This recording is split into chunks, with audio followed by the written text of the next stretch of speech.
Bismillahirrahmanirrahim. Assalamualaikum warahmatullahi wabarakatuh. Yang terhormat Profesor Dr. Haja Ida Farida Cia, MPD, selaku dosen pengampu mata kuliah Metodologi Penelitian Pendidikan Kimia. Di sini saya Tasya Nopita Rizkiani dengan NIM 12220801008 akan mempresentasikan hasil proposal penelitian yang berjudul Pengembangan Media Pembelajaran Interaktif Escape Room LabQuest berbasis Genially untuk meningkatkan pemahaman siswa tentang konsep redox. Yang pertama di sini adalah latar belakang, di mana penelitian ini bertujuan untuk mengembangkan media pembelajaran interaktif berbasis Genially dengan konsep escape room yang disebut LabQuest untuk meningkatkan pemahaman siswa tentang konsep redox. Nah, penelitian ini termotivasi oleh kemajuan teknologi dalam pendidikan yang memungkinkan integrasi media interaktif untuk meningkatkan motivasi dan keterlibatan siswa. Selain itu, berdasarkan penelitian yang telah dilakukan sebelumnya oleh CIAT tahun 2014 tentang survei pemahaman siswa SMA terkait reaksi redox menyatakan bahwa konsep redox telah terbukti sangat menantang bagi siswa. Studi ini akan mengeksplorasi pengembangan validasi dan kelayakan media pembelajaran, memberikan panduan bagi guru dalam menerapkan metode pengajaran inovatif dan meningkatkan minat siswa dalam kimia. Selanjutnya yaitu rumusan masalah. Yang pertama yaitu bagaimana proses pengembangan media pembelajaran interaktif escape room LabQuest berbasis Genially yang efektif untuk pembelajaran konsep redox. Yang kedua yaitu bagaimana hasil uji validasi media pembelajaran interaktif escape room LabQuest berbasis Genially untuk meningkatkan pemahaman siswa tentang konsep redox. Yang ketiga bagaimana hasil uji kelayakan media pembelajaran interaktif escape room LabQuest berbasis Genially untuk meningkatkan pemahaman siswa tentang konsep redox. Selanjutnya yaitu tujuan penelitian. Tujuan penelitian yang pertama yaitu mengembangkan media pembelajaran interaktif escape room LabQuest berbasis Genially yang efektif dan sesuai untuk pembelajaran konsep redox. Yang kedua yaitu menganalisis hasil uji validasi media pembelajaran interaktif escape room LabQuest berbasis Genially terhadap peningkatan pemahaman siswa tentang konsep redox. Dan yang ketiga yaitu menganalisis hasil uji kelayakan media pembelajaran interaktif escape room LabQuest berbasis Genially terhadap peningkatan pemahaman siswa tentang konsep redox.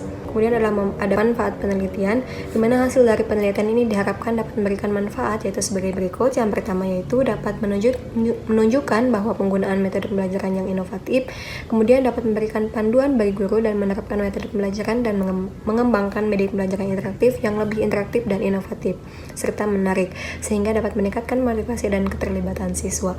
Kemudian yang terakhir yaitu dengan menggunakan metode yang menyenangkan seperti escape room ini, siswa memungkinkan akan lebih tertarik untuk belajar yang dapat berdampak positif pada sikap mereka terhadap pembelajaran kimia secara keseluruhan. Kemudian ada definisi operasional. Yang pertama yaitu media pembelajaran interaktif, di mana media pembelajaran interaktif ini adalah alat yang digunakan untuk menyampaikan informasi dan meningkatkan interaksi serta motivasi di antara siswa, termasuk berbagai jenis seperti audio, visual, video, dan audiovisual.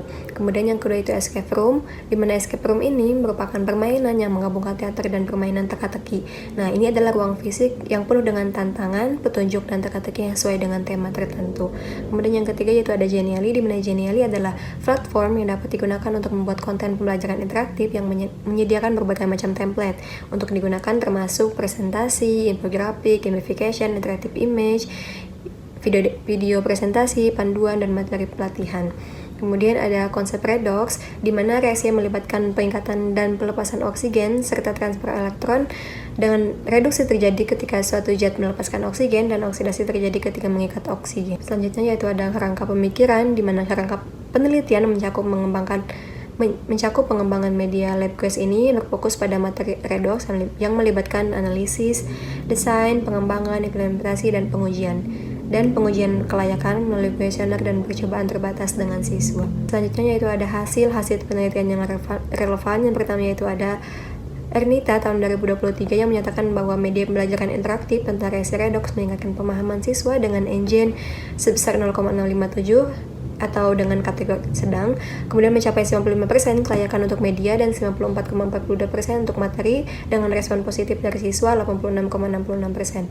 Selanjutnya yaitu ada penelitian dari Putri tahun 2018 tentang multimedia interaktif berbasis Android meningkatkan hasil belajar siswa pada materi laju reaksi dengan 100% siswa memenuhi kriteria kompetensi minimum atau KKM. Selanjutnya yaitu ada Aprilia tahun 2024 yang menyatakan bahwa media pembelajaran interaktif basis Geniali untuk IPS di sekolah dasar dinyatakan sangat layak dengan validasi ahli di atas 90% untuk meningkatkan minat dan motivasi siswa. Selanjutnya yaitu ada penelitian Jayden tahun 2020 yang menyatakan bahwa baik escape room fisik maupun digital efektif dalam mengajarkan konsep kimia dengan siswa menikmati pengalaman belajar efektif. Selanjutnya yaitu ada Vergne tahun 2019 yang menyatakan bahwa escape room sebagai laboratorium eksperimental diterima dengan baik oleh siswa dengan rata-rata penilaian kepuasan 9,76 dari 10. Selanjutnya yaitu ada ringkasan kajian pustaka. Yang pertama yaitu ada media pelajaran interaktif, di mana media pelajaran interaktif ini adalah alat fisik seperti hardware atau software untuk menyampaikan pesan dan informasi kepada siswa untuk melibatkan siswa aktif dalam pembelajaran. Hal ini meningkatkan interaksi dan efektivitas pembelajaran. Media pelajaran ini dapat memotivasi minat dan tindakan siswa menyajikan informasi dan membantu mencapai tujuan pembelajaran. Siswa harus terlibat dalam aktivitas pembelajaran untuk proses belajar yang efektif. Selanjutnya yang kedua yaitu ada escape room sebagai media pembelajaran interaktif, di mana escape room atau ruang pelarian adalah permainan yang mencampurkan teka-teki dan teater. Nah, pemain ini harus menyelesaikan tugas dan teka-teki dalam ruangan bertema yang terkunci untuk menentukan kunci dan untuk menemukan kunci dan keluar dari ruangan tersebut. Nah, escape room ini memberikan lingkungan belajar yang menyenangkan, mendorong kerjasama tim, berpikir kritis, dan pemecahan masalah. Permainan ini membantu memperkuat konsep kimia dan memenuhi berbagai gaya belajar. Selanjutnya yang ketiga itu ada konsep redoks atau reduksi oksidasi, di mana konsep redoks atau konsep reaksi redoks terkait dengan transfer oksigen ini. Reaksi reduksi terjadi pada saat zat melepas oksigen, dan sedangkan reaksi oksidasi terjadi saat mengikat oksigen. Selanjutnya yaitu ada konsep reaksi redoks berkaitan dengan pelepasan dan peningkatan elektron, di mana reduksi yang mengikat elektron dan oksidasi yang melepas elektron. Selanjutnya yaitu reaksi yang menurun bilangan oksidasinya adalah reduksi dan yang meningkat bilangan oksidasinya yaitu oksidasi. Selanjutnya yaitu bilangan oksidasi adalah tingkatan oksidasi yang menunjuk pada muatan atom.